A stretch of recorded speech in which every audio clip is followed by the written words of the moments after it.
Hey guys, this is Dr. Hub. In case you haven't subscribed, please do subscribe for updates. Enzymes active in the phosphorylated and the dephosphorylated state. So in case of phosphorylated state, it means that low in insulin. So insulin is low.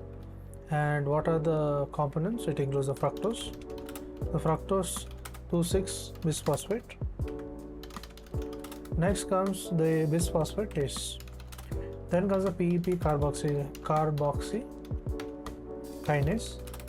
So PEP carboxy kinase. Then comes the pyruvate carboxylase, the glycogen pyroxylase, as well as hormone sensitive lipase. Next is the dephosphorylated state. So dephosphorylated state is nothing but the presence of the insulin, and this is going to be high.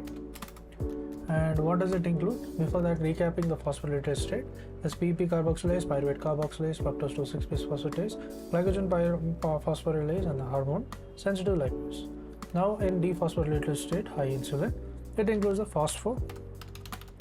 phosphofructokinase and also the pyruvate dehydrogenase. Next is the glycogen synthase, the acetyl-CoA carboxylase, as well as the Hmge-CoA reductase.